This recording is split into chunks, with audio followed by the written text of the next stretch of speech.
Mais gang yo et Katsamarozo retiré et conteneur yo continue à kidnapping et nous avons bon genre information, nous avons preuve dans RDDH que la primature voyait l'argent by Katsamarozo pour yo capable pour yo quitter mon yo reprendre activité yo dans et quoi des bouquets et puis tout pour débloquer route mal pas ça mais c'est pas pour empêcher au fait kidnapping ou bien c'est opération policière qui est fait 400 marozo pas pour opérer Robertson une question pour et nous était 5 minutes pour nous passer parce qu'il faut nous proposer oui faut nous proposer rapidement mais PM nan voye comme d'après ça on dit primature voye comme pardon primature voye comme à travers qui moun et qui est moun qui libéré s'il vous plaît. Toi commissaire gouverneur. Primature a voye comme à travers membre cabinet et qui fait liaison avec 400 marozo pour et primature. Et c'est même cabinet ça tout qui mettait deux et moun et avec une substitut dans quoi des bouquets et pour et mettre des moun c'est pas moun qui a rapport avec la justice non pour yo capable identifier moun 400 marozo yo arrêté pour avec des autres gang na parce que moun m'a tout yo et qui dans cabinet et docteur et Ariel Henry eh ben et moun ça c'est lui même qui et fait et j'aimerais tout là gen des substituts dans quoi des bouquets qui ont été révoqués soit administration et Jovenel Moïse qui ont été révoqués pour droit long si payé ils ont retiré et ils ont retourné dans quoi des bouquets ajouté avec un autre substitut mais faut point tout et ça gagne 2 semaines gagnant et ministère de la justice et ministre justice là qui transféré de là-dedans dans le département la Tibonite les patrons transfert pas fait parce qu'il y a libéré bandit non ils ont transféré pour des lots bagailles mais faut que moi tout les n'a parlé des relations la primature gouvernement gagné avec gang moun qui fait liaison avec gang dans pleine dans quoi des bouquets 400 marozo pour primature c'est pas eux même tout qui fait avec Genève yo gen l'autre et faut que moi la primature continue à voyer l'argent régulièrement par Genève et alliés et faut que moi tout et c'est la douane qui alimentait c'est directeur douane même qui alimentait Genève avec ZAM et avec munitions. Donc, c'est pas une opération policière dans la plaine dans quoi des bouquets qui fait que ou est gonti calme dans quoi des bouquets et dans plaine et jeudi. Mais c'est pas expérience. Est-ce qu'on a prouvé ça dit concernant le directeur douane et est-ce que ou qu'a prouvé tout ça dit concernant des membres cabinet et premier ministre qui dans activité ça va dire là parce que le public là attend là c'est extrêmement grave ça comme dire. Oui monsieur. RNDDH nous avons preuve nous avons conversation nous avons preuve relation bon genre relation membre cabinet docteur Ariel Henry gagné avec gang dans quoi des bouquets et gang Genève. Maintenant dernière question avant moi c'est où il dit soumettre Paul Sayobali il a tracer exemple et pour qui ça pas soumettre Bali. Non. Preuve c'est pour j'aimerais d'où ça docteur Ariel dit il dit pour consommation internationale alimentaire avec nation c'est lui même qui a approuvé la nomination des et si petit ça qui fait retourner dans juridiction quoi des bouquets et c'est eux même qui a fait va-et-vient dans commissariat quoi des bouquets qui a libéré Mounio et dans fin année 2021 la primature l'état a débloqué un pile l'argent pour assainissement c'est gang yo va joindre et l'autre jour là ça gagne les 4 mars et DCPJ et une machine qui te gon alerte sous lui DCPJ arrêté machine là li joine 6 moun là-dedans et moun sa yo nan sin nan c'est service intelligence nationale qui moun connaît pas qui pas exister encore Et bien, dans 6 moun sa yo, yo te gon paquet d'armes illégales là, mais yo, zam ça va pas rester aucun côté. Yo gen bureau dans 8e étage dans le ministère intérieur et gen 2 membres cabinet ministre intérieur qui a bay moun sa instruction dans 6 moun sa yo gen la dayo 3 la dayo c'est membres et gang et crise là. Premier ministre pas connaît, Ariel pas connaît. Donc docteur Ariel a Henri li menti avec nation. Et je dis, moi mettez on en défi pour yo dire depuis 9 mois, donc environ 9 mois, docteur Ariel Henry là, li prend pouvoir, là vu tout privilège qu'il y a avec fonctionner, la nommé famille, 10 ans, yo continuer à alimenter gang yo, qui action concrète qui yo posé pour la question banalisation la vie qui action concrète yo dernière question pour nous finir en 30 secondes et si ça va dire c'est vrai et policier qui a gardé qui connaît qui a ouais bagaille là et qui état d'esprit yo qui moral yo en 30 secondes et moral policier très bas. Et en pile, nous avons pour dire tout ça, en pile policiers qui étaient institution. Et il y a des policiers qui habitent dans des zones par rapport avec la connivence ou autorité étatique qui avec bandits. Ils sont obligés à abandonner les zones avec toutes les familles. Il y a des policiers qui ont des unités spécialisées dans la police là. Et famille ou petit c'est dans unité mené oui.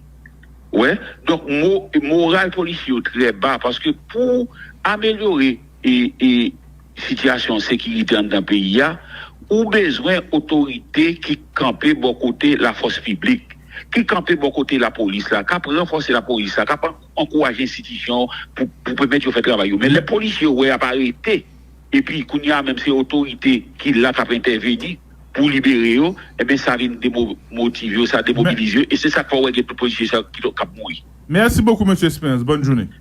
KMFM. La Russie, alors qu'elle affirme avoir utilisé un missile hypersonique le 18 mars dernier, 2 vidéos circulent sur les réseaux sociaux assurant attester de cette frappe. Effectivement, une frappe qui aurait eu lieu, selon les dires de Moscou, contre un entrepôt souterrain de missiles et de munitions de l'armée ukrainienne dans l'ouest de l'Ukraine. L'Ukraine qui confirme avoir été touchée par un tir visant un entrepôt souterrain, mais sans plus de détails. On précise que si l'utilisation de missiles hypersoniques est avérée, ce serait une première, en tout cas dans ce cas. Alors on va se concentrer d'abord sur une première vidéo. Elle émane, regardez, du ministère de la Défense russe, un compte officiel, via ce tweet qui date, vous le voyez, du 19 mars. Et c'est important, vous allez voir pourquoi. Alors que voit-on ? On voit un tir de missile vu par un drone, donc, enfin filmé par un drone, pardon, et qui détruit des bâtiments. Que nous dit précisément la publication ? Destruction de l'entrepôt d'armes des forces armées ukrainiennes avec une frappe de missiles de haute précision. Vous aurez noté qu'il n'y a pas de ville mentionnée, pas non plus l'emploi du terme hypersonique. Et la date de publication, je le disais, 19 mars, est opportune puisqu'elle intervient au lendemain de la frappe. De quoi entretenir la confusion dans un contexte où, on le sait, la guerre, elle ne se fait pas uniquement sur le front stratégique, on va dire, mais de l'information des deux côtés. D'ailleurs, c'est important de le préciser avec, évidemment, la désinformation. Et la cousine, sa cousine, la propagande. Alors plus bas, dans ce même compte, qu'est-ce que vous trouvez ? Vous trouvez cette publication, toujours faite le 19 mars, et qui renvoie cette fois vers un lien Facebook, celui-ci que l'on voit ici. Il s'agit en fait d'une déclaration du porte-parole du ministère de la Défense russe. Et là, il annonce l'utilisation de ce missile sur un dépôt de munitions baptisé Ivano-Frankivsk 16, près de la ville de Deliatin, dans l'ouest de l'Ukraine. Et que sait-on de cette vidéo de frappe ? Eh bien, si on regarde un petit peu plus près, c'est ce qu'ont fait d'ailleurs plusieurs spécialistes de vérification d'images, les lieux qui sont visibles sur la vidéo du ministère de la Défense ne correspondent pas en fait à ceux du dépôt de munitions de Deliatin qui est mentionné par ce même ministère de la Défense. Si on s'arrête sur cette frappe, regardez, on voit bien cette succession de bâtiments alignés au moins 5 et on voit aussi à droite tout un groupe de bâtiments. Maintenant, si vous regardez une image satellite de la base d'Ivano-Frankivsk X-16 qui est évoqué dans la publication Facebook. On voit que la physionomie est différente. Bien sûr, il y a des bâtiments alignés, mais on ne voit pas cette rangée d'au moins 5 et ce groupe de bâtiments sur la droite. Et en effet, ce média américain d'analyse militaire et de défense nous explique que la frappe en question, elle a eu lieu à 1200 km à l'est de là, à Topolsk.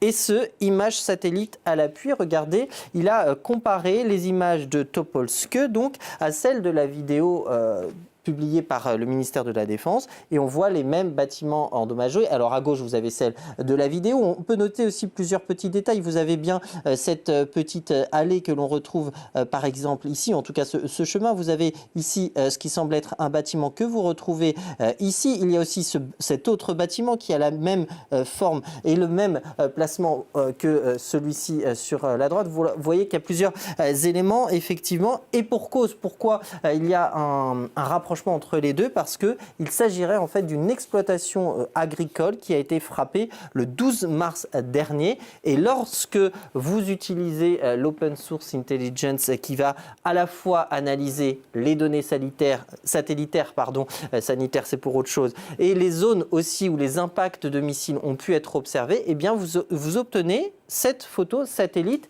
vous voyez, d'une exploitation agricole qui, vous en conviendrait, quand même très très ressemblante à la vidéo du ministère de la Défense russe. Alors ce qu'on ne sait pas en revanche, c'est si cet entrepôt agricole a été frappé ou non par un missile hypersonique, mais la vidéo du ministère de la Défense russe ne montre pas un tir de missile hypersonique à Deliatine, comme c'est affirmé dans la publication Facebook. Allez, une deuxième vidéo a été relayée, là encore, pour montrer les images du missile hypersonique. Effectivement, cette vidéo, elle est essentiellement partagée par des proches de la droite américaine ultra-conservatrice qui affirment que donc c'est ce missile hypersonique qui traverserait le ciel ukrainien. Alors pour cet exemple, ça a été beaucoup plus simple puisque, comme l'a repéré ce compte Twitter, on retrouve la vidéo dans une boucle TikTok dès, vous voyez, regardez en haut, le 28 février, donc rien à voir avec le week-end dernier. Et puis elle circule aussi sur Telegram dès le 24. Elle ne montre donc pas ce tir de Kinjal, de tir missile Kinjal, c'est son nom, le 18 mars dernier. Et d'ailleurs, je précise qu'on n'a pas encore été, pour l'heure, en mesure d'identifier la localisation de cette vidéo, ni le contexte. Et d'ailleurs, si vous avez des informations à nous communiquer, n'hésitez pas. Ça se passe sur Twitter, c'est notre compte @infointox24.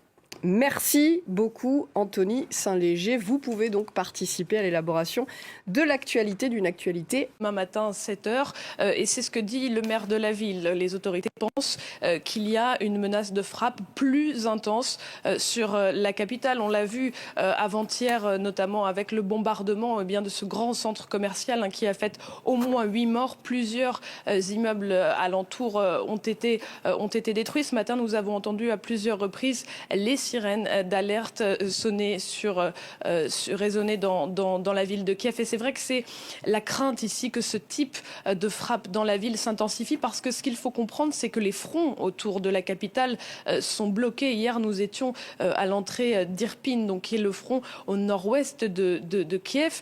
Et il y a de plus en plus de tirs d'artillerie. Mais malgré ces tirs d'artillerie, les forces russes tiennent 2 quartiers et ne font pas de progrès vraiment dans la ville. Donc on voit ces fronts bloqués. Hier, il y avait là-bas des combats assez limités entre forces russes et forces ukrainiennes, parce que maintenant les forces ukrainiennes essayent de faire en sorte que les Russes ne puissent pas placer leur position d'artillerie plus près de la capitale. Donc ce qu'on voit se dessiner pour Kiev, c'est la possibilité d'un siège d'artillerie qui dure assez longtemps, avec l'emploi par les forces russes de missiles et de plus en plus de frappes dans la ville. La compagnie China Eastern Airlines qui s'est écrasée tout à l'heure dans le sud-est du pays, dans une région montagneuse près de la ville de Wuzhou. À Shanghai, on retrouve Lou Kisiela, notre correspondante. Pour l'instant, les raisons du crash sont inconnues. On sait donc qu'il s'agit d'un avion de ligne, un Boeing 737 en service depuis 6 ans. Il s'est écrasé dans la province du Guangxi, dans le sud de la Chine. D'après l'aviation civile chinoise, il y avait 132 personnes à bord, 123 passagers, 9 membres de l'équipage. Le bilan est encore inconnu pour le moment. C'est le vol donc MU 5735 de la compagnie China Eastern Airlines. Dans la zone du crash, le crash a provoqué un incendie. Donc dans cette zone montagneuse près de la ville de Wuzhou, des images circulent sur les réseaux sociaux. Mais d'après la télévision d'État CCTV, le feu a été maîtrisé par les équipes de secours qui sont arrivées sur place. Plusieurs centaines de pompiers ont été déployés. L'avion avait décollé de la ville de Kunming à 13h11 heure locale. Le contact a été perdu avec l'appareil moins d'1 heure plus tard. Il a disparu des radars à moins de 200 km de l'aéroport de Canton où il devait atterrir. D'après un point météo, 4 heures avant le crash, la zone devait subir de fortes pluies et même un risque d'orage. Pourtant, l'aviation chinoise est considérée comme très sûre. Le dernier accident aérien en date remonte à 2010 et il avait fait 44